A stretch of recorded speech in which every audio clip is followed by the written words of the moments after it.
Thank you all so much for joining us this evening. My name is Rhonda Heights, and I would just like to welcome you to the Munroe-Meyer Institute Family Care Enhancement Project Information Series.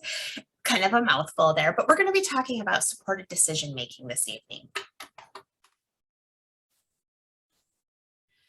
First, I just wanted to give a little bit of information about our program and a brief introduction to our wonderful, lovely speakers that are going to be visiting with us. The Family Care Enhancement Project is a part of the Munroe-Meyer Institute USETS, which is the University Center of Excellence for Developmental Disabilities, lots of acronyms.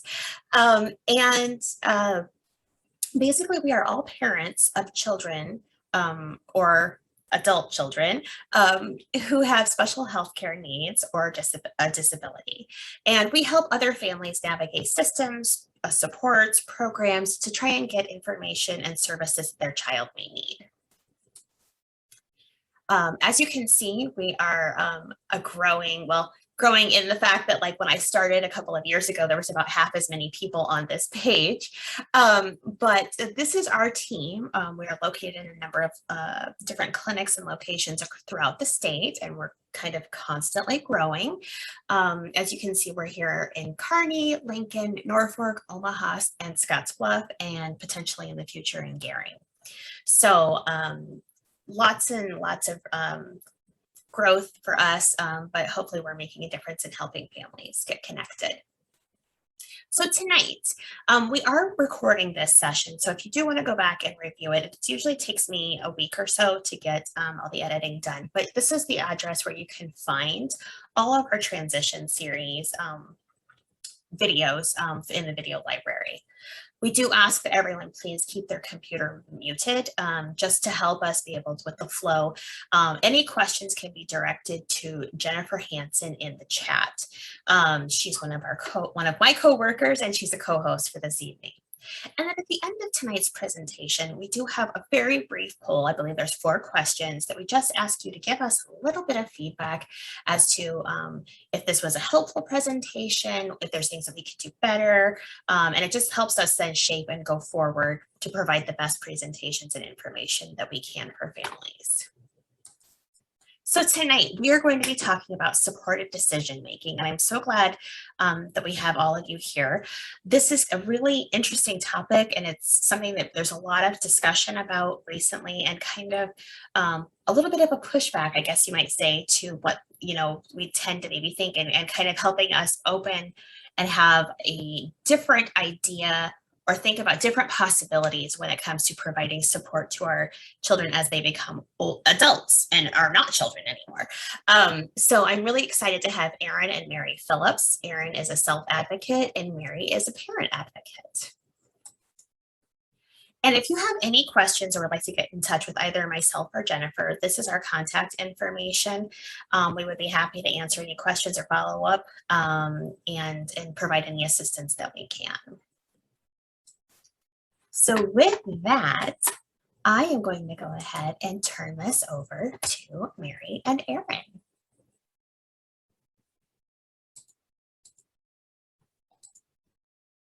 Okay, we are unmuted. Very good. I was trying to unmute us. Well, hi, everybody. Thank you for having us. Hi. As Rhonda said, I'm Mary, and this is my daughter, Erin, and we're very happy to be here tonight and to talk to you guys about an alternative to guardianship. I know that you all received a copy of our slides earlier today if you registered for this, but so the presentation we're going to show you is pretty close to what you received, but we added some special treats in here that you don't have as we go through. So I will share my screen. I think that is going to be the easiest way to start this.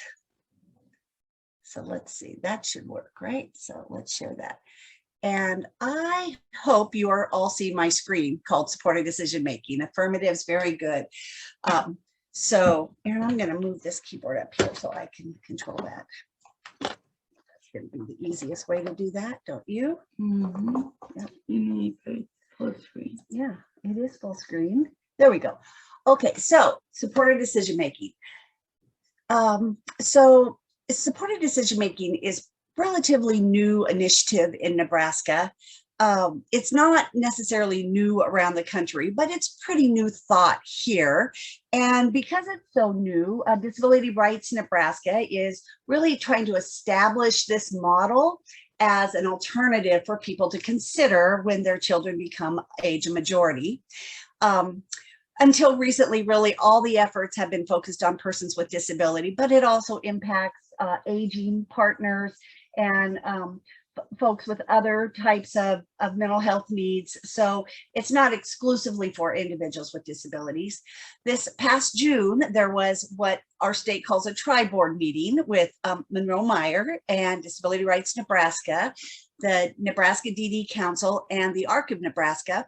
And those 4 boards met to talk about supported decision-making and decided that they're really going to push the movement forward. So they had Jonathan Martinez, and I'll introduce Jonathan to you via his book in just a second, really present to the meeting. And everything Jonathan said is exactly what we do. So we're going to share our story and how we've done this. I have shared this before with other groups, and Erin just shared it in October. Who'd you share it with? With People First in Nebraska. The state conference. Yeah. The People First. And what was the name of your presentation? Remember? I don't have a guardian. Yeah, why I don't need a guardian. Exactly. So so with that kind of gives you just a little bit about this. The state now is, those 4 boards are looking to establish a steering committee and a task force to start working on sharing out information about supported decision making. So you guys just kind of get a preview of all of it, which is awesome. So let's come back over here. We are on 2 screens. There we go. So supported decision making started in 2013, which isn't that long ago, really, but that's when it began. And it began with Jenny Hatch, who is this young lady. Jenny Hatch is a young lady with Down syndrome, and her folks, with the best of intentions, wanted to have her live in a very safe environment. And they wanted her to live in a group home and away from the surroundings she was familiar with. And she had enough independent streak in her that she said, nope, I don't want to do that. And so she enlisted the help of Jonathan Martinez, and she was able to undo the guardianship that they had for her. And so she wrote a book called Supported Decision Making: From Justice to Jenny and Justice for All. And so it's a great book. If you really do want to learn more about it, get on Amazon. It's not very expensive, and buy this book, and it will give you all the information you want to know. I know Jonathan Martinez is working with the state of Nebraska on this initiative, but and he's real easy to listen to. But this is where really a lot of my information in this presentation comes from. Why we did not seek guardianship, because probably like many of you, you're thinking it's the right thing to do. So here's our story, really. We were on the road to guardianship. We were $700 into it. It's expensive if you do guardianship. It can be about $2,000, $2,500, and we were on our way to it because we thought it was what we were supposed to do. And this was way back as Erin was just reaching age of majority. And I went to a transition conference, and I heard someone from Disability Rights Nebraska, as a matter of fact, talking about this alternative. And I went back and I told my spouse about it, and we spoke to our attorney and said, you know, we're going to put the brakes on this right now. We're going to try some of these tools that we've learned about. And if it doesn't work for us, we'll come back. And the attorney was, you know, not super on board with it because it was new, you know, even to her. And but we were firm on it, that we wanted to give this a try. And the more I learned about full guardianship, it was counterproductive to what we had been working with on growing an independent adult. And because if you go for full guardianship, it really does remove all of the rights for that individual. All of their decision-making capabilities are gone. And Erin certainly has opinions and will voice those opinions. Yes. And we didn't want to silence that, nor did we want to fight it as she got older, and we wanted to support her and help her make decisions that were best for her. So we realized that guardianship did not mesh with our belief of full inclusion, because yes, I was that mother that said, I'm not sure what Erin's going to learn, but she won't learn it if she's not in the general ed classroom. We need her there. And really pushed for inclusive practices. And Erin being born in 1988 was entering school right in 1995 when inclusion was a thing. And so she was the first child with a disability in her elementary school. Our district cluster sided up until that year. And so it's been a growing and learning process all the way through. And full guardianship did not work for us with that. So this is the reason why. Full guardianship really arranges everything for the ward. The person is now not an individual, they are a ward, and it really protects, it's meant to protect those that need that level of support, and some folks do. I'm not anti-guardianship. It just wasn't the right thing for us. So you've got a copy of the slides. You can read through what it is and what all it does for folks, but it is not your only option. So all of our school teachers that Erin worked with told us she'll need guardianship. Yes, you're going to have to get guardianship. That's where we got our information, was from our transition planning, because that is what teachers know. That's what always has been. That was the way things were, is that individuals who were considered vulnerable needed to be protected. And so you needed to go and get guardianship. But, and for me, I was a special ed teacher, and for a short stint, I did work with high school students and I probably advise parents the same way, because this was before, when Erin was just in elementary school, before I was enlightened about the other options. But the problem with guardianship is it kind of does have adults remain in perpetual childhood, someone still making all of the decisions for them. And then when that person can no longer do it, then the Office of the State Guardianship will find you another guardian if you don't have a contingency plan set up. And that person could be a complete stranger, sometimes is. And they're making choices for a lot of folks, and they really don't know our individuals. It didn't fit with what we wanted to do. So we were happy to know that guardianship is not the only option, and that supported decision-making is a very viable model for us, and perhaps for you too, because it allows folks with disabilities to keep their rights and their decision-making capacity. But they need help. They need support with that decision-making, and thus the name of the model, supported decision-making. So a person who uses that will select advisors that they're going to trust, and those advisors can be friends and family and job coaches and EFH providers and maybe day program staff, or just depending on where the individuals are, what level of support, where they need support. They have selected their circle of advisors, and that those folks understand their role. Their role is to help the person, the individual, understand their choices, and then help them communicate their own choices as well. So it does allow every individual to really participate to the extent possible. So I've had this question sometimes. And by the way, if you do have questions, throw them in the chat. We'll stop. We'll address your question while it's relevant. Don't worry about that. Jennifer's on it. But it does allow folks to the extent possible. So I've had this question. Well, my child's nonverbal, and so they can't communicate. And we know that nonverbal communication, by the way, is like 85% of communication. But if you know your child and their nuances and their likes and dislikes, and you can read that from your child, even if they're nonverbal, this still could be a tool. I've talked through this with several people about how does that work, and it may not work for everybody, but it would work for those folks who plan to continue supporting their individual. So in a lot of states, 16 of them, as a matter of fact, schools, they have supported decision-making programs and plans with their state. It's a legal thing. It's not that in Nebraska yet, but with this new initiative, we hope it gets there. But in lots of states, schools are required to provide information on supported decision-making and other alternatives to guardianship. It's very forward-thinking, for us here in Nebraska, but I think we'll get there as more folks know that they have a choice and an alternative. So you guys currently all use supported decision making, and so do I, and we've done it all our lives because we always consult with trusted self-selection network of colleagues and neighbors and friends and medical professionals and financial professionals. We consult with folks before we make decisions and choices that impact our lives. That's basically what it's all about. We consult with others and then we decide on our own. And none of us can know everything, so we all need a support system in some respect for the decisions we make.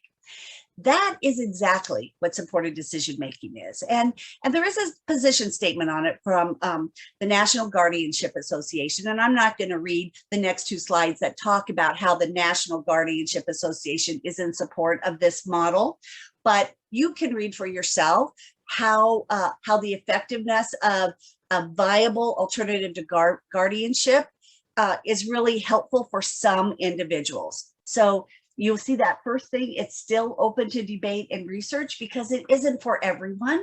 There still are folks that need limited guardianship and full guardianship. However, it should only be utilized when less restrictive options are not available to that individual. So that's the position. And that's also the position of the state guardianship, the state guardian council here in Nebraska, the board, that they don't have enough public guardians for everyone who would need a guardian if there were no alternatives. So only when the less restrictive support is not available would you look to go to guardianship. So just before we kind of move into how it works for us, supported decision-making is an alternative that allows the individual who has a disability to choose their trusted advisors. And in all honesty, sometimes they're naturally chosen. Her extended family home providers whom she loves and who love her, their natural trusted advisor. Of course, her family, us, her parents, her siblings, her job coach, her day program supervisor. There's all kinds of folks that just because of their role, they become trusted advisors for her, help her understand, make, and communicate her own choices. So there's some barriers. So I just kind of want to address those up front because I've heard them. I've done this similar type of presentation half a dozen times, and always I hear that, yeah, but. So here's the barriers that I've identified to supported decision making. There's the fear that the individual will make a mistake. There's the fear that the support team will rock the boat, and if we're asking on behalf of our individual, we might be rocking the boat or causing problems. There's a true belief with just the best motive that we need to protect the individual. There's just ignorance that we didn't know there, and we fell in there. We didn't know there were any other alternatives. There's the cultural norm of we've always done it this way. And I'm sure there's other barriers that also exist. They have a guardianship summit annually. And in May of 2021, they really focused on maximizing autonomy and then ensuring accountability for individuals who happen to have disabilities. And I put a link into your PowerPoint so you can go and look and see how did they address some of these barriers. And I will tell you how we addressed them as we move on, because I'm just going to tell you our story. I guess I put in here what they did recommend. So one of the things they recommended we're doing right now is to just give information to stakeholders, which you all are stakeholders if your parents or caregivers. So to families, to the education system, really anyone who is in a position to help push the guardianship message forward where it might be appropriate or there might be an alternative that's going to work better. And so they wanted to develop these campaigns and this training, and this is what the Tri-Board is doing and Disability Rights Nebraska is doing, is pushing out information right now about supported decision making. And they want to include in that outreach experiences from people who have lived it. And that's our role. That's what we're doing, is sharing how we've lived it. How old are you, Erin? 33. That's right. And so she became a legal adult how many years ago? So the age of majority is 19. And so all this time, we have been using supported decision making, although it wasn't quite as formal as we're using it now, but we learned early on how this works for us. So we're going to address some of those barriers. First one, if you recall, is we're just really afraid our individual's going to make a mistake, and we want to prevent that at every cost. We don't want them to make any mistakes. We're protecting them from that, but that's really not realistic, because how do you have an opportunity to make better decisions without practice making better decisions? And sometimes it might not have been the best decision, and then there's usually some kind of a natural result of that. And sometimes it was a good decision and there's a natural positive result for that. So the more someone has practice making their own decisions, the better they learn new skills, including problem solving skills and setting their own goals, and then taking more self-responsibility. And I'm not sure if you are all aware that DHHS is pushing out person-centered planning initiatives across the state right now. But this has been going on for, it's in year 2 of person-centered planning. And this supported decision making falls right into person-centered planning, because it's all around the person, the individual with the disability. So as far as mistakes go, you know, the Health and Human Services Handbook way back in 2010, when they were talking about guardianship, said, you know, if we deny individuals the right to take risks, we also are denying them the opportunity to learn and grow, because making mistakes does prepare us for future decision making and really, you know, the opportunity to learn from our mistakes. So the other thing is that we all, you've heard this, everyone has rights. We're in a very conscientious time in our country right now. And even individuals who happen to have disabilities have rights, and they have the rights to make decisions about things that affect their life. Even individuals who have lost their autonomy and have someone serving as their guardian, they still can voice their opinions, and hopefully they have a guardian that's listening and helping them with decision making and helping them understand decisions being made on their behalf, because they still have a right to understand that. They can learn new skills over time with the right supports. They don't stop learning at age 21 when they age out of school-based services. In fact, learning grows. And I've always said, parents, we are the first teachers, and when it's all over, we're going to be the last teachers too, because they get their diploma and they never go back to school, and they might run into their teachers here and there, but it's not in a decision-making capacity. And guess who's still supporting those individuals? We are, at the end and at the beginning. So we know that we're going to keep growing our individuals and helping them learn new skills. And we want them to have the right to choose who's going to help them. So when we were looking at extended family homes, Erin and I went together and we interviewed them as much as they were interviewing us.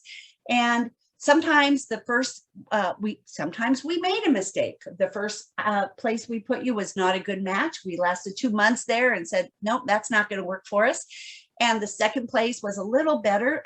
It was an extended family home, but too far from us and not quite in an alignment with us.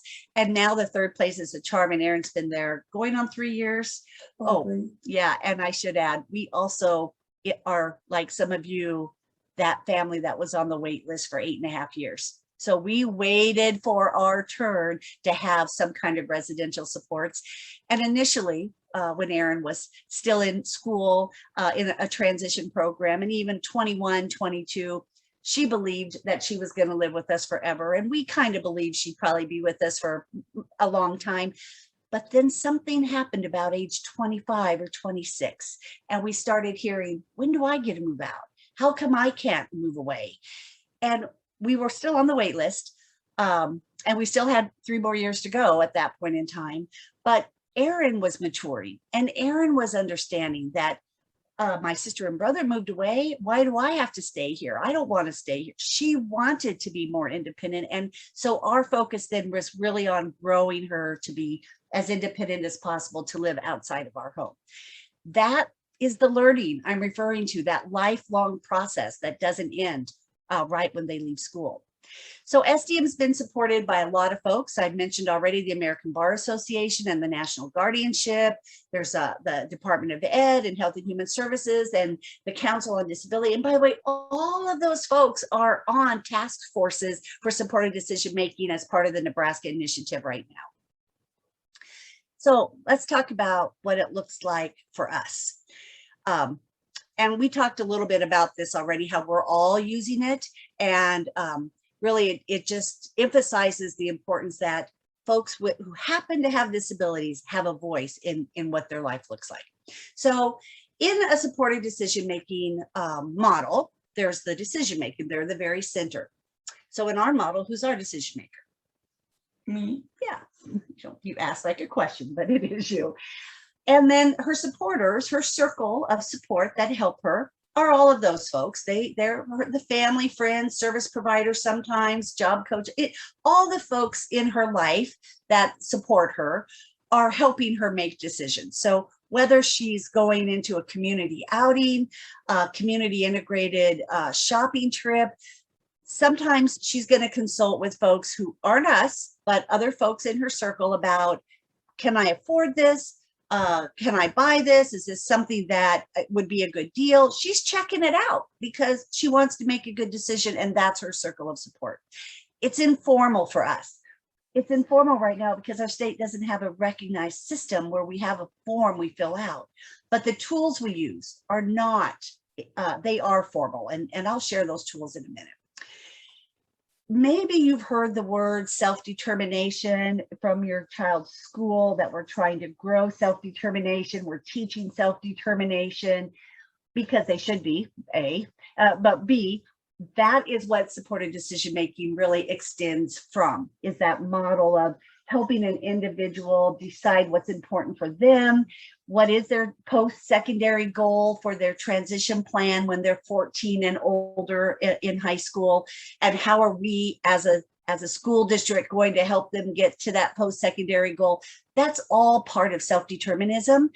And we know that those folks who practice self-determination are more likely to live independently, even with supports, have greater financial independence, even if some of that financial dependence is their SSI or is some other kinds of monetary support that doesn't come generally from a work opportunity, but also be employed at higher paying jobs. Now, higher paying jobs is subjective, right? But when you think about folks with disabilities, they generally stay in lower paying jobs for long time. And I bring this up because of Erin's competitive employment opportunity. She's been able to grow and get the same wages through a evaluative process as all of us would if we worked there. And so she's been able to become competitively paid like everyone else at that store. Very exact, no different. It's not different because she has a disability. So that greater advancement of employment, I mentioned she's been cross-trained at Super Saver. She's worked in floral and bakery and in produce, and I probably am forgetting other places, but you know, it has made her much greater asset to the store. So tools, I mentioned, current tools that are available to us right now. And we can kind of go through this, but what I like about this graphic is the arrow at the bottom shows you the less limited tools over to the more limited tools. So if you put this in terms of least restrictive to most restrictive, you kind of see where it comes from one to the other. So the less restrictive, some of you might have signed a release form when you yourself had to go into a hospital or you wanted your medical information shared with someone else, you had to sign a release form. So we have to sign release forms every time Erin's in a hospital. There's also, some states have actual agreements, and maybe we'll get there. We don't have one yet in Nebraska, but that would be, if we got to a more formalized supported decision-making model in the state, that might fall into place. I am her representative payee for SSI. That helps me help her with financial decisions. because her checking is in both of our names. And so I know when she can and cannot afford things.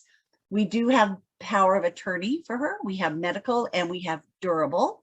So the medical power of attorney allows us to help her make decisions medically, and the durable power of attorney helps us with any other kind of decision making that she might need support on. And I can tell you, Erin's had numerous hospitalizations over her life. She's probably had 4 spinal surgeries, pretty significant. And as I mentioned before, but every time she went into a hospital, the first assumption always is, are you her guardian? And every time we say no, what do we say? I don't have a guardian. That's right. I don't have a guardian, because none of us ever say, I am my own guardian. That's just not, we shouldn't have to explain that. We just say, oh, I don't have a guardian. So if you have a guardian, raise your hand. And I do not see any hands being raised. We don't have guardians. That's how Erin usually says it too. And then I follow up with, but I am her medical power of attorney, and here's the form. Here's a copy for you. And they scan it right in, and we've never had a problem. From that point forward, they know, okay, this is who we're going to share information with. Usually Erin's sitting right there when the doctor comes in and asks about a surgery or asks about a procedure, and he explains it all. And we then talk about it. So you trust with the doctor. You trust me, you trust. And trust is a big piece of a support system. And then we explain it to her so she can understand it, because always when they come back to do the actual procedure, they'll ask, so what are we doing here today? And she will explain it the way she understands it. So that power of attorney is a very important document. So we've talked through some of these. I don't think I have to spend any more information on release forms. You probably have had to sign release forms if you have school age children and you want to get information. You want the school to have information from their therapist or their counselor or their doctor. Same thing happens as our individuals move into adulthood.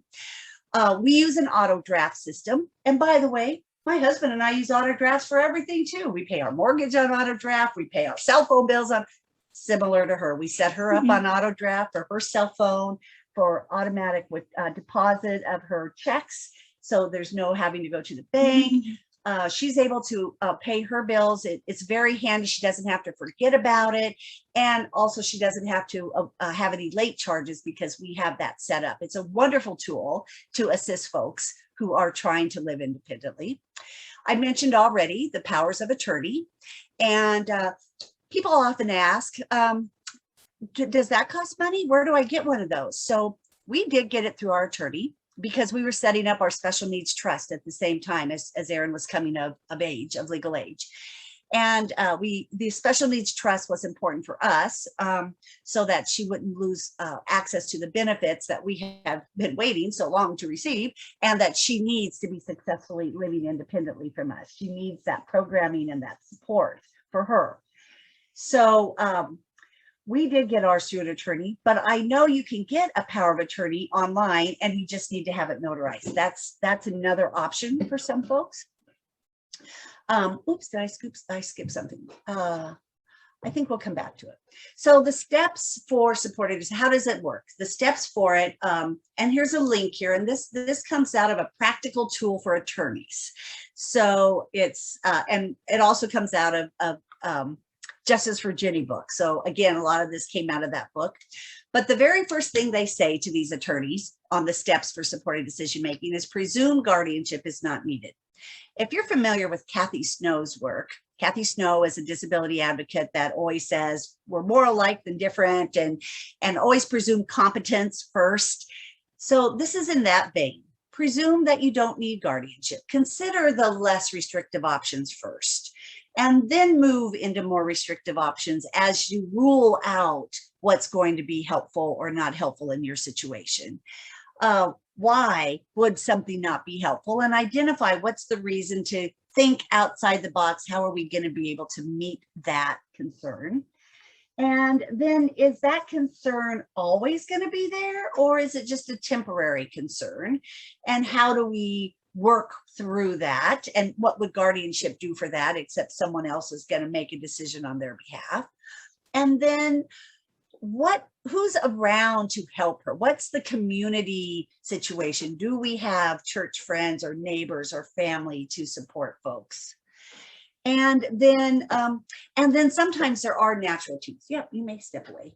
There are natural teams that already have been developed that are going to be super helpful for you too. So use the things that are around you already. You don't have to go out and fabricate or make up a new team, an unknown team, because most of us, if this is going to work for you, you have those tools already available for you.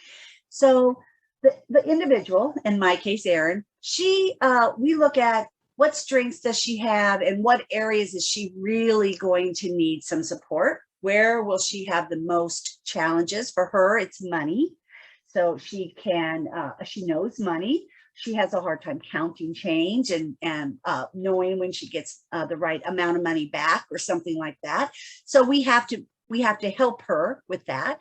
And you just think about what are their areas of strength. So Erin, you may have noticed her sitting here looking down. Erin crochets, so she's sitting over here crocheting tonight. That's an area of strength that's calming to her. She does beautiful work. It's a little splinter skill we're so glad she has, because none of us are handy people. But we know that, so we know Erin likes peaceful surroundings, a peaceful environment. She's not someone who likes horror movies. She likes Disney movies. So you get to know your individual, what they like and don't like, and you want to surround them with the things that complement that. So this tool, though, that comes out of the attorneys, the Bar Association, there's a link to it. It's really nice steps of how do you know what you would do. So how are we promoting independence without being her guardians? So there's a lot of ways to do that. And this is usually where I get a lot of questions. So we talked already just briefly about money management. And so for us, I do serve as her representative payee. I tell her how much money she has at any given time. And I tell her, can she afford to go to Disney this year? Oh, darn it. No, we don't have enough in savings to go on the ARC trip to Disney, which was very disappointing to you, wasn't it? But you understood the financial situation of it. And so that's part of us providing guidance for her, and then her being able to say, yeah, I really can't afford it. I understand I don't have that kind of money. So things about health. So in the area of healthcare, so of course that medical power of attorney is good, but also I would go with her to medical appointments, maybe her first female doctor appointment, explain what's going to happen there, talk through everything. We reach out to advice from professionals. We don't expect that Erin's going to go in and understand all of that without a circle of support. And we have all of her medications delivered bubbled, so she can't mess it up. She's got an AM and a PM every day. And so she knows what to do every day. And when she does come on vacations with us or spend the night on holidays with us, I don't prompt her. She knows what to do. Mm-hmm. She takes her meds independently because they're set up for that. So that's another way to help grow independence. We not so much anymore, but earlier on, we had to have a hygiene reinforcer chart when she moved away from us, because we were controlling that more than we should have, because that's what parents do. And we wanted her to learn to do that. And it's a non-issue now. Shower when you need to shower. Mm-hmm. No one tells her anymore. You just know. Yeah. Every day. Yeah, she just feels like she needs to do it every day. No. And by the way, that is a healthy way for her to think. So relationships. So this has been a tricky area for us from time to time, because Erin has had a lot of different boyfriends over time. And so sometimes we have to help her with what's appropriate and what's not appropriate in a relationship, and have conversations, sometimes maybe difficult or awkward conversations about what is a healthy relationship, and how do you what's appropriate behavior and things like that. And just sometimes it's just really direct instruction, and sometimes it's role playing and how would you feel about this, but just helping her understand that. I've mentioned her employment already. So in her, did you say 11 years at Super Saver? Maybe Something like that, 11 or 13. I can't remember what you said. 12, 11, 12. 11 or 12. Can't remember. Wait, 15. Oh, okay. So going, No, I think it's 13, 10. more than 10. I don't know. Yeah. Anyway, I'm going to credit her job coaches. She's had some wonderful job coaches that help her learn the jobs that her store wants her to learn. And she also was in a transition program when she was 18 to 21, where she had a lot of job practice opportunities. And we're so thankful for that, but that's helped grow this independence in employment and the expectation that she will work. Of course she's going to work. She needs to make money so she can buy the things she wants to and do the things she wants to do. It's what people do. And so that kind of work ethic and that expectation just helped develop independence for her. We also use VR. VR is a great tool for that. VR helped her learn our city bus system. She since forgot it. We're trying to relearn it, but for a while she was able to maneuver quite well doing that. And also we worked with a job coach in her area of competitive employment. But even if you're not in competitive employment, even if you're in a very specially designed type of employment, you still could work with some kind of job coach to help grow and improve your skills. So you can continue in that or move forward into a different opportunity. So community living outside the home, away from us, living independently. We have a goal for Erin, and Erin has a goal for herself to do what? Where do you want to live? In a loft apartment. Yeah, she's very interested in moving Downtown. in a loft apartment downtown. So that's what she would like. We don't live downtown. We live on the outskirts of town. So it would be, you know, a big step for her to move downtown into a loft apartment, but we want to support her in doing that as soon as she's ready to do it. And we've given ourselves how many years to get you ready to live completely on your own? I don't know. How many years? I don't know. How many years do you have left to live there? 2. 2. Oh, I get it now. Yeah, you know this. Yeah, 2 years. We've given ourselves a goal that in 2 years, Erin will live independently, which means we have lots of work and practice. I thought you said up to now. Oh, yeah, no. Goal from here forward is 2 years. 2 years, right? So that's our supported decision-making plan for her in community living is within 2 years. She's going to live in a loft apartment somewhere downtown, and we're going to help her do that if we can do it. Other things to help with independent living, of course, is if you need any adaptive or assistive technology. We know folks that live independently. We know folks who use a wheelchair. They're very involved with the Southeast Independent Living Council.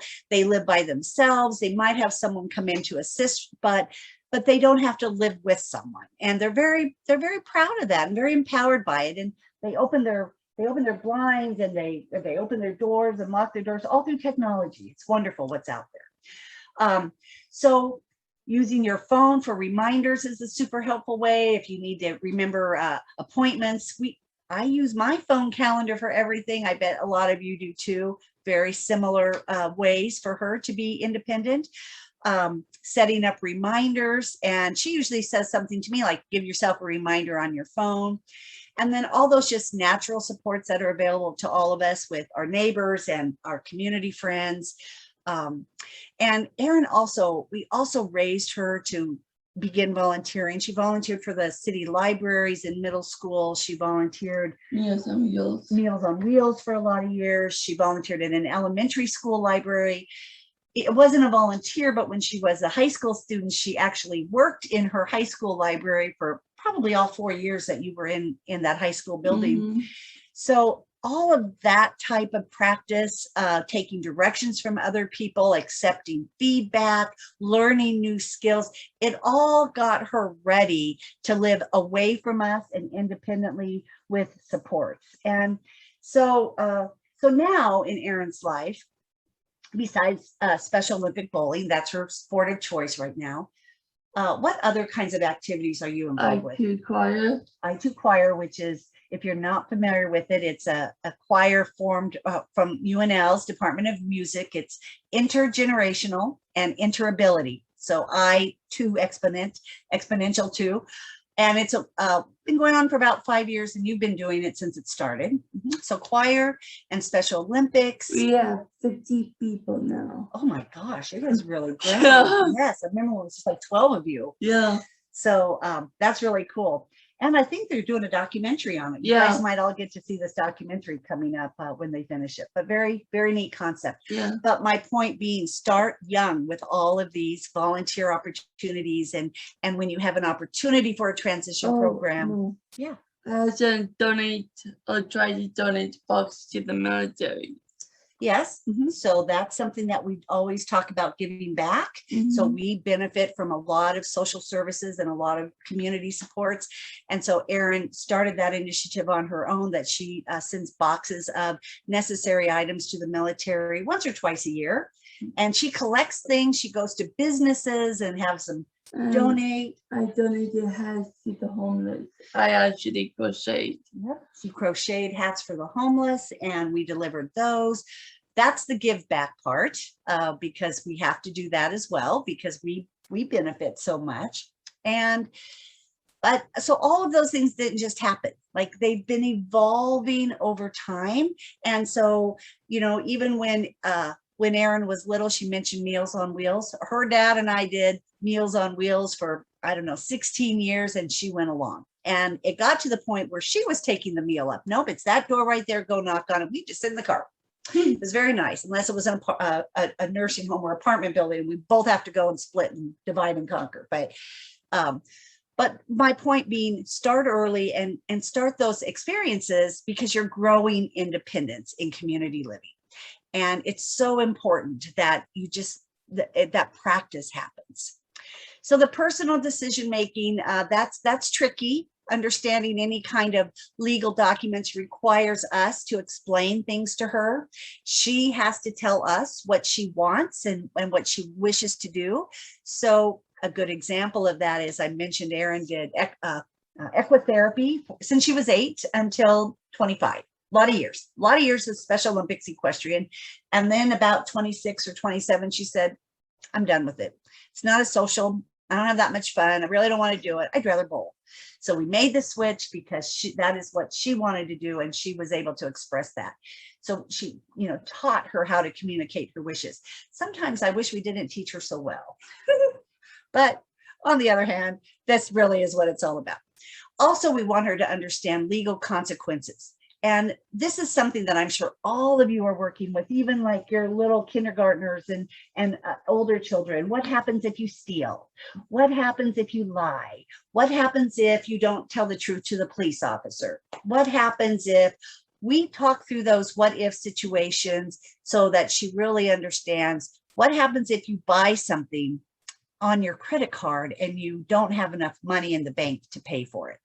And we've had to learn some of those lessons, haven't we? I'm scared of officers. Yeah, well, you shouldn't be scared of police officers, but anyway, so we keep working on these things, and it's just an ongoing process to really help her understand about how her actions and the consequences of her actions. And then the other thing about that, seeking advice from professionals, is sometimes Erin will share with me or her dad or her extended family home providers a hurt, something hurts or something's uncomfortable, and we don't know. So we will seek advice from professionals for that. We will go back to a dentist. We will go to her doctor, you know, whatever it is, like anybody would, right? But she has to tell us about that. We don't know that. We aren't having to put AFOs on her anymore where we can see, oh, she's got blisters. We need to get those taken care of. It's not like that for us anymore. So we need for her to be able to communicate with us. And she does that very well.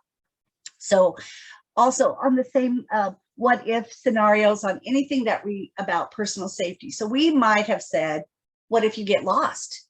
What if you get on the wrong bus? How will you get back with us? What if, I'm trying to think of some of our other situations. Huh? Right. What if you're with a boyfriend who's mentally abusive? Good suggestion, Erin. That what if, and how do you recognize that? And so that personal safety piece, especially as your individuals move away from you, becomes really a priority of learning. So we discuss, we role play, we talk about what to do in case. We talk about your experiences and how did that feel and what would you have done differently, what's healthy, what's unhealthy. And phones help a lot with that emergency numbers thing. Like, I don't know if you even know my number, but I know you know how to find it on your phone. I know your number. And You're the only one I know. Okay, I am the lucky number she knows, but I bet you know how to find Robin's number and your work number and your Heartland's number and all of those things. Yeah.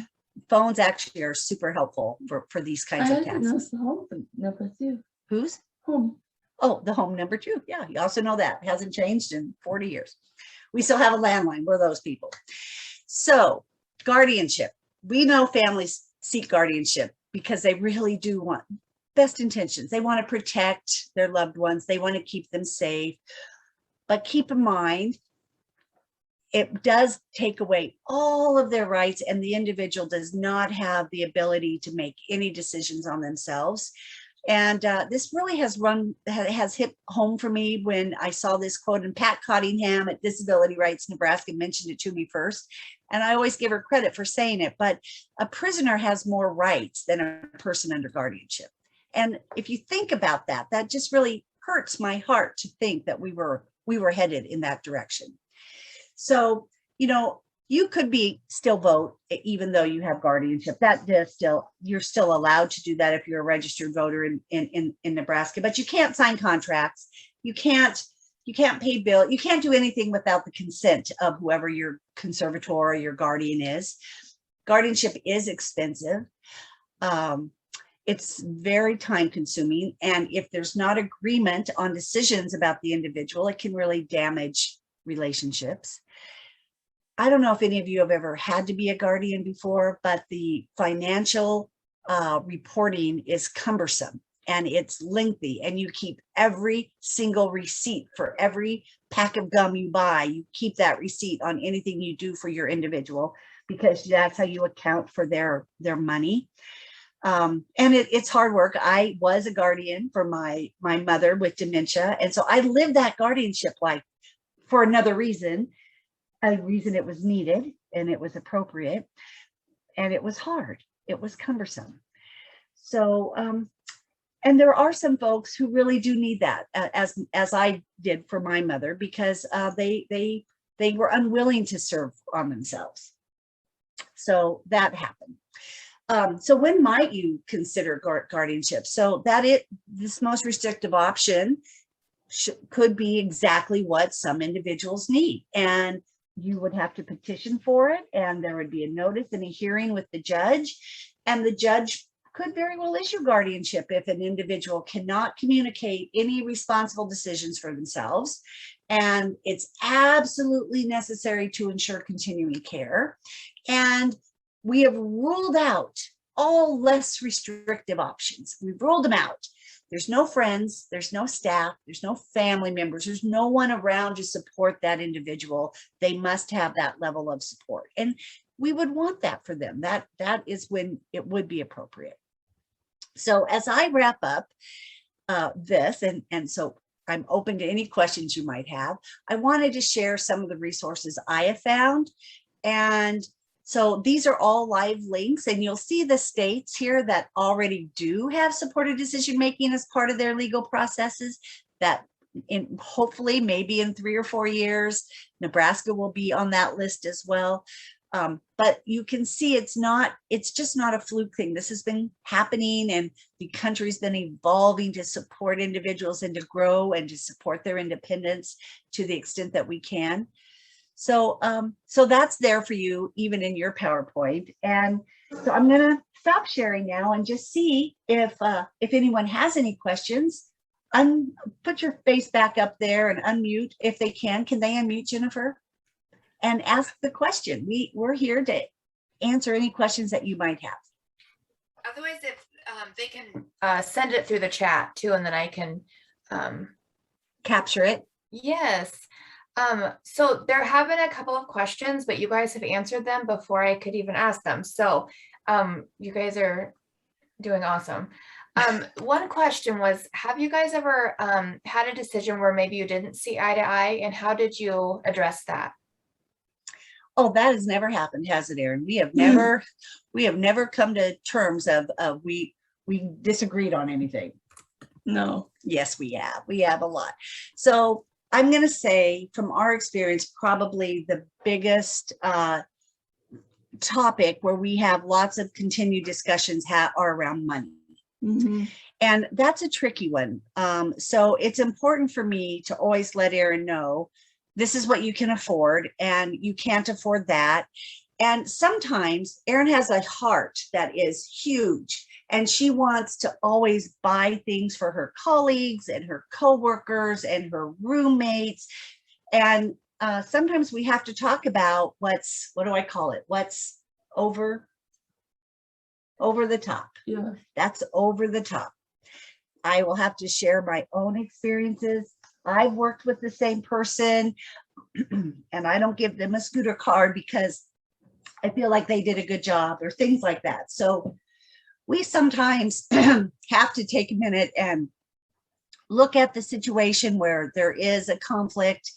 And sometimes we just agree to disagree on it because she'll be adamant about, I'm trying to think, maybe you want to go somewhere. And the Arc of Nebraska, Arc of Lincoln right now, we're very involved with the Arc. They're on a trip to Disney right now as we speak. And Erin so wanted to go on that trip, but it was very expensive. Do you remember how much it was? No. It was about $2,000. It was a lot of money. And so we had to talk through all of that. And we said, pick a smaller a trip you can afford. Pick a different ARC trip that is something that it is in your budget. So it does happen from time to time. And that's where you have a strong relationship, where you talk through things and you really help Erin understand. Oh, and then sometimes we have to do a reward program even still, right? We'll do a reward. What are you working for right now?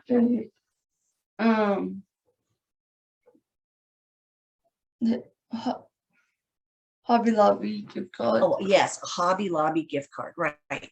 So we do this in conjunction with, by the way, your organization, Erin has telehealth with Munroe-Meyer, and we have a wonderful therapist there. And she helps us with some of these plans, right? Reinforcement plans to help, again, motivate her on making the right choices and making good choices of getting up independently, getting to work on time, all of those independent living skills that we need to have automatic at the level of automaticity in 2 years if she's going to move out and be completely independent, which is her goal. And therefore it's the support's goal to help her get there. So it happens like any relationship, we don't always see eye to eye, and it takes some discussion, meetings. Sometimes we have meetings with her extended family home folks and us. Sometimes it's just us. Sometimes it's just her and I, if it's a delicate thing that we need to talk through. Have you guys ever had any issues with professionals, with clinicians, doctors, maybe with not having guardianship? And what does that look like? That question always comes up. So I'm so glad somebody asked about that. And it's a really simple answer. No, we've never had an issue. I give them the medical power of attorney. We say Erin is her own guardian. We do not have guardianship, but we do support her through this power of attorney. That's all we've ever needed. From that point on, doctors talk to her directly. They talk to us sometimes when they show her at Mayo. Yep. So we spent 3 weeks at Mayo a couple years ago while she had a upper lower jaw pulled out 16 millimeters to open her airway. I thought Mayo didn't grief. No, Mayo didn't give us any grief, but they needed the power of attorney. Okay. Yeah. And so that's what they need. They need to see it. They usually scan it in. From time to time, they might ask for it again, and I'll say, I'll give it to you again. I know you have it on file here somewhere, but we'll give it again. No biggie. but we've never had where we were denied entrance or we couldn't be with her, even with COVID. We never had any issues with it as long as we have that medical power of attorney with any kind. And by professionals, I'm just assuming you mean medical, because I can't think of any durable professionals where it's ever been an issue, because so far she hasn't had to sign a lease. She hasn't had to do anything like that, where when she does live more independently, then perhaps the durable power of attorney will be more helpful than it has been. We just really haven't needed it, but we have it. We also have a succession. So in the event something would happen to her dad or myself, because we're older, and we want to make sure that there is a succession of support for her. So she has an older sister and she has an older brother, and they also are powers of attorney for her. So we set it up with a succession. So should something happen to us, her sister and brother, and I mentioned earlier, we did develop a special needs trust, and we just, you pick any bank you want, but the bank we chose, we set it up that they would have a certain amount of money that they could make decisions for Erin and with Erin. And it's been so long, we probably need to up it, but we said $200 when we set it up.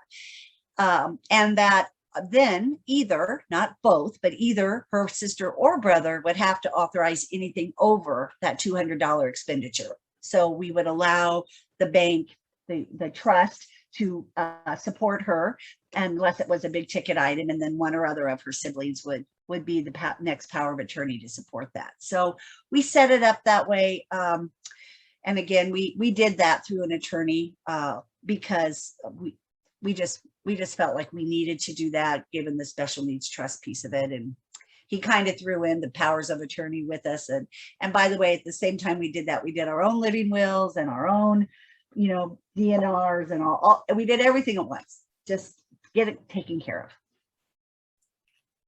So I have a quick question here, Mary. I love it. Is there, because I just sort of, again, sort of putting on that different hat of mom here.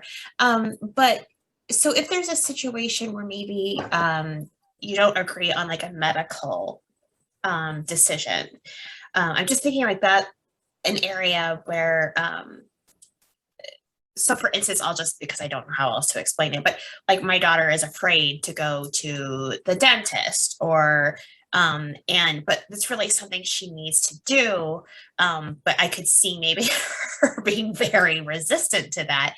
So what happens in that situation where that is a matter of their health, kind of work through that? Well, we had a similar, not dental, but there have been times I've sat right beside her and I have no blood circulation left in my hand.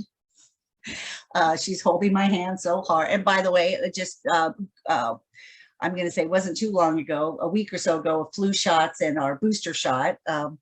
But we had a similar situation years and years ago for our first, I see here, I'm not sure, Grant, if you are a man or a woman, but I see here that many years ago when she went to her first female doctor, and I hadn't prepped her well enough for that.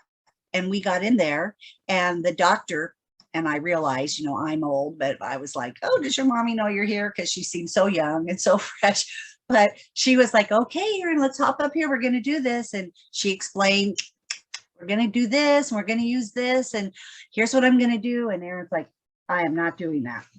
I am not doing that. And she refused to get in the chair. And I was like, oh, sister, you're doing it. I took off work. You get up there. And the doctor's like, Mrs. Phillips, we're not going to make her do it. She was so nice about it. And here I am, I'm sure I was dinner conversation. Oh, we had this mom today. But what ended up happening is we did it outpatient. We went under an anesthesia. We got the job done. And we got everything done that needed done. And so a year came by, we needed to go back. We slowed it down. We took time. We explained what was going to happen. We kind of talked through it again. We did a little coaching. We did a little, this is what, remember? And also, we're not going back to outpatient. You are old enough. You can do this. I know you can do this. None of us like it. We all have to do it. It's what women do. Had that discussion, and we've never had to go back. And now she does it. Just so So sometimes for something like, dental or medical, for some boys and girls, it might require a little more outpatient. Laughing gas was our friend for dental visits for many, many, many years. Still is a little. Erin, you couldn't see, but Erin did this. It still kind of is. For some dental procedures, we're still going to take her mask, like they gave her her own mask. She brings it with her. That sometimes we do need that because the anxiety, the nerves of it is it's just too much. So, it's a great question. There's not any one answer. It happens to us too.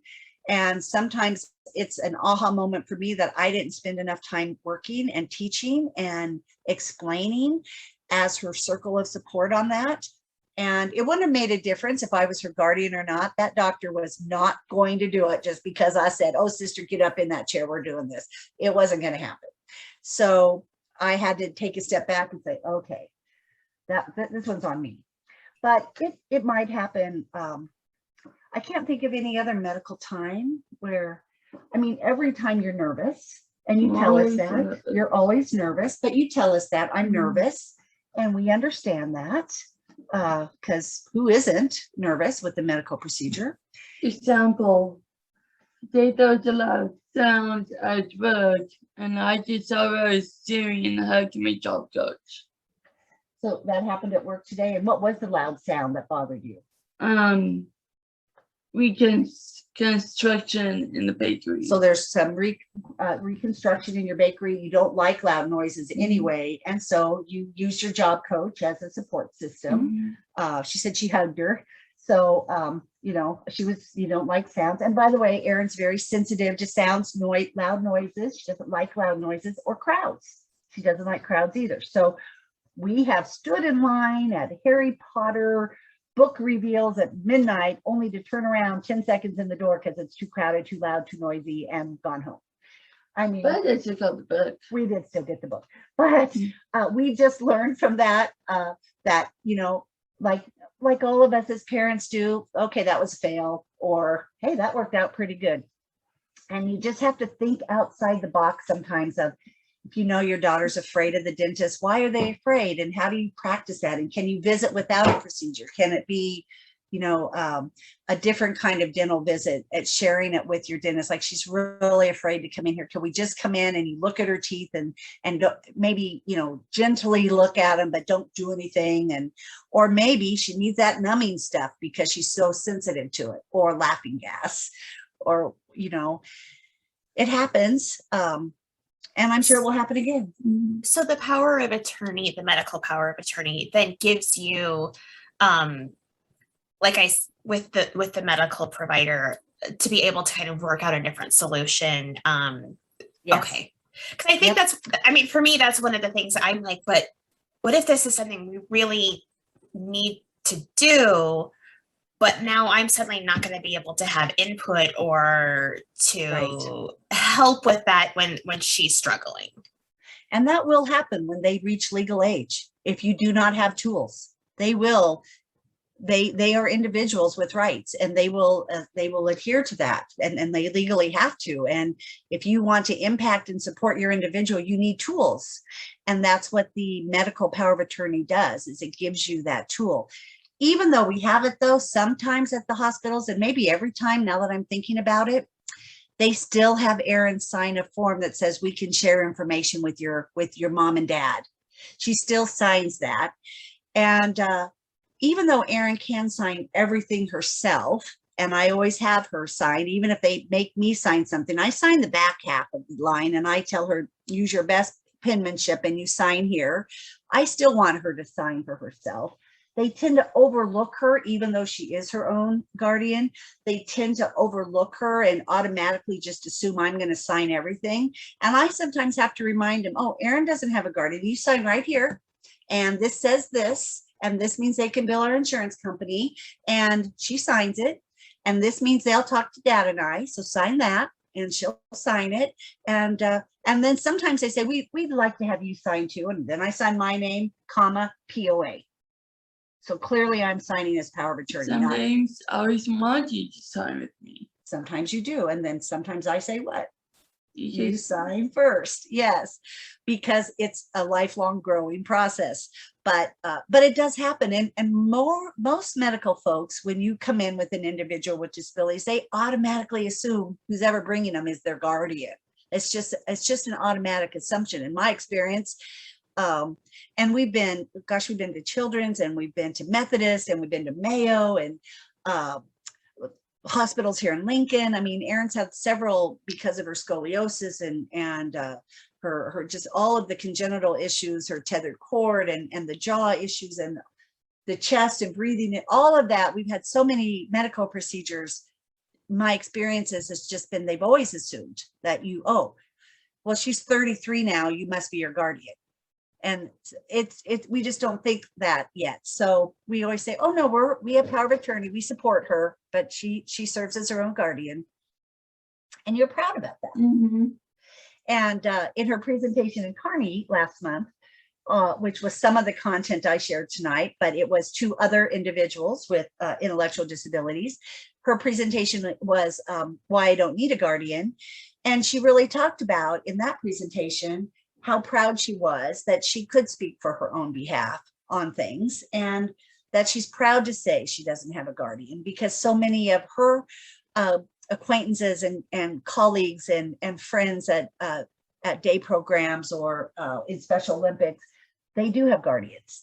And it was delicate because most of the folks she was presenting to did have guardians. There's fewer without than with, because it's a new way of thinking, right? We're growing this initiative that there's an alternative to guardianship. It's not our cultural norm in Nebraska yet, but for us it works out so well. So that's why I'm pretty sure I was asked to share our story. And we did share it at that tri-board meeting in June. We shared our story there as well. And I think that there's just a lot of power in hearing from people who are living this, and we're living it now going on 14 years, and it's worked out so well for us. We've never needed guardianship. So kind of speaking to that, where this is a new idea, kind of a new process, is there any group or any organized way of sharing kind of your tips or others supporters, I guess? Yes. My friends, I'm not of my friends who have adult children similar to Erin's age. Oh, Grant, you're a male. Okay. Well, sorry for the female story. I hope you got along with that. Okay. For my friends who have individuals Erin's age or close to it, they don't have guardianship either. We have our own little support network that we ourselves all of us don't have guardianship. We all are doing supported decision making. So I know I have a friend who runs an advocacy organization for individuals with Down syndrome, and she doesn't have guardianship for her son. And we sometimes are always talking back and forth about, hey, this came up. Has this ever happened to you? Or I might say the same thing to her. What'd you find out about this? So informally, yes, just through our own supports. I mentioned that I'm affiliated with the Arc of Lincoln and have been for decades. So we talk amongst ourselves, so they all know about this, my colleagues and my fellow board members and other friends. And even though they do know about it, some of them still strongly believe, I'm going to have to get guardianship, or I plan to. And some of them don't. Some of them are like, hey, I got power of attorney too. And you know what? It worked great. We had to go and do this heart surgery, and there's no worries. So I don't know of a formal group. It's informal in Nebraska. Maybe as it grows, maybe there will be an SDM support group. Wouldn't that be fun? I mean, for folks to ask questions and say, how did you get around this? And I haven't had to get around anything yet, so I wouldn't have much to contribute because it's just worked out so well for us. And by the way, financial reporting is zero, other than SSI representative payee, which everyone does. That's super easy, but no one's asking. We're not reporting anything. We just live here. Like you guys all live for your own selves. You don't report on your own income and how you spend your money to anybody, and neither does Erin. other than SSI. We do representative payee reporting. Like, I don't want you to think I don't do that. But other than that, and that is very easy. If you haven't done that yet, that's super easy. But it's just never been an issue.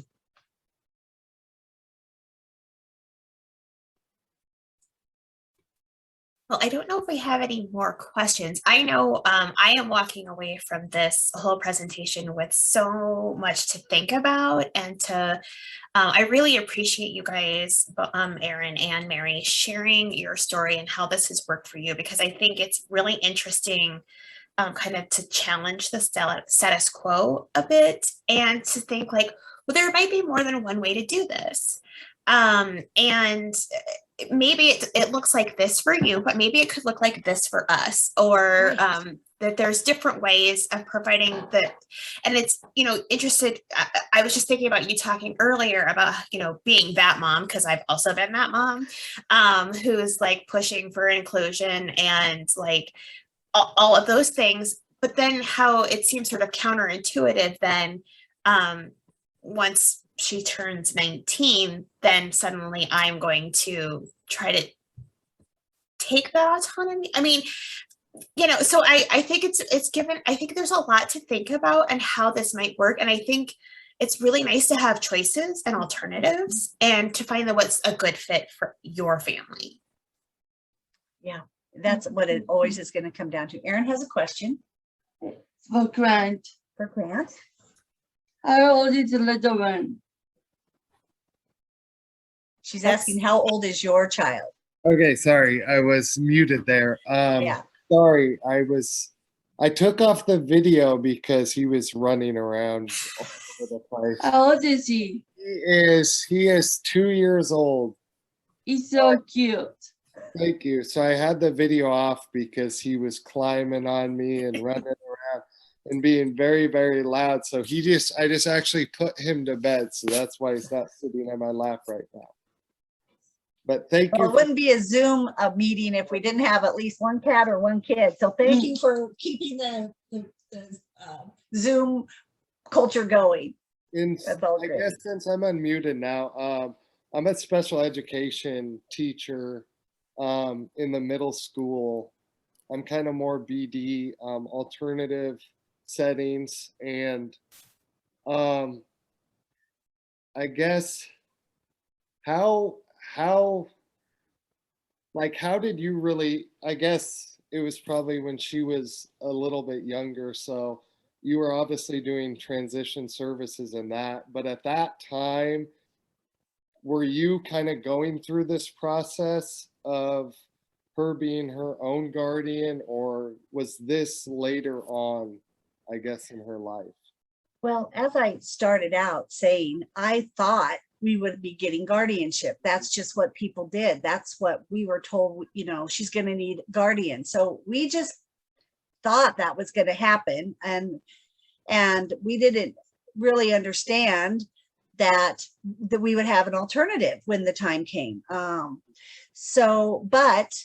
we did always want her to be equal. Yeah, that's a nice word. So for example, our older two children went to Catholic school. She couldn't go to Catholic school. So she had to do the CCD route, and they wanted to put her in a special class. We're like, no, she needs to be in with the other boys and girls.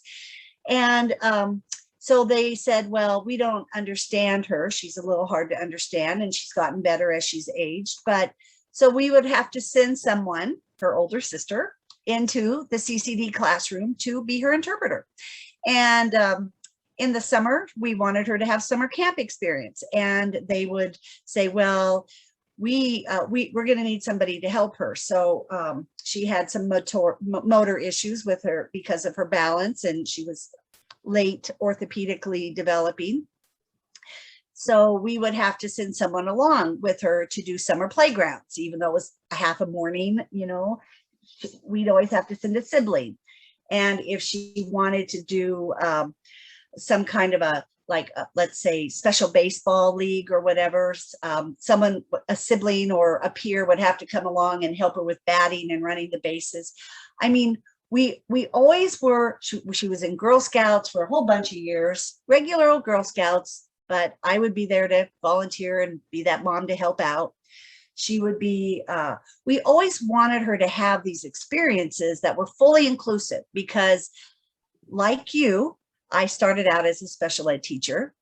And what I saw in my experience, I was working with high school students, their comfort level around typically developing friends was much lower than their comfort level around friends with disabilities. I did not want that for her. I wanted her comfort level around everybody to be the same. So I wanted her exposed to neurotypical friends as much as possible, which was my push for inclusive programming for her.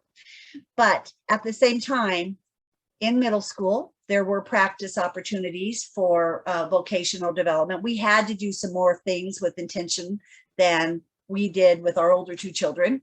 We just told them, go get a job, go down to Culver's, go. We didn't go and get them a job coach and teach them their job. Culver's will teach you, go detassel. Everybody detassels. Erin did not detassel.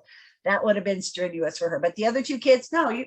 So there were some things we had to do a little different to support her that we didn't need to do with her older siblings. But that's what we do as parents. We know what our children need and where they need more supports. And that's the idea of it all along was we want her to be as independent as she can be, even though in middle school and even high school, we were thinking we're going to need to get guardianship. I'm grateful learning those skills because it helps me teach others those skills. Yeah, absolutely. And I don't know if you caught that, but she does teach her peers how to be comfortable in public, how to ask for help, how to get around without having an adult with them. So if you ever see some community outing at a mall and they all have to be together and it's a group of individuals with disabilities, Erin hates that. She hangs back. She's going off on her own. She doesn't want to be part of that group. She wants to be more independent. So I want to say hi to people. Yeah. Yep. You want to go out and be your own person and do. Yeah.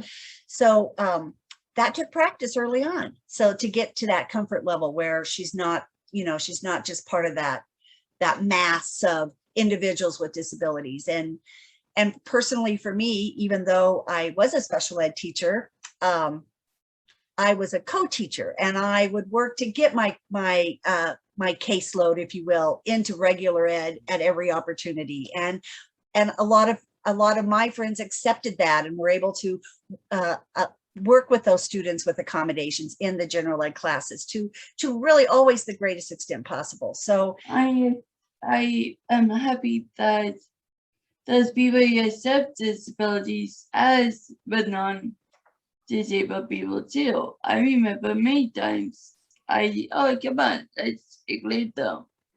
So you would say to your friends who have disabilities, let's include these other folks who don't, or vice versa. Yeah. Yeah. So the folks who don't have disabilities would say, come on, let's include Erin. Let's let Erin. No, I said to the let's include others with. Yeah. Catch that? So Erin's coaching her friends without disabilities to include her friends with disabilities, which is cool, right? I mean, it's just a natural thing. It's just a cool thing. So, and I can remember, because I worked for the school system when Erin was in high school, I would show up in the cafeteria on any given time, and Erin would see me and say, Mom, come. I want you to meet my friends. And she would take me to a table of non-disabled friends and I would meet her friends. And that was really cool because she wasn't sitting at the table with the paras and the really significantly involved boys and girls. She could sit wherever she wanted, which was really cool. Mm-hmm.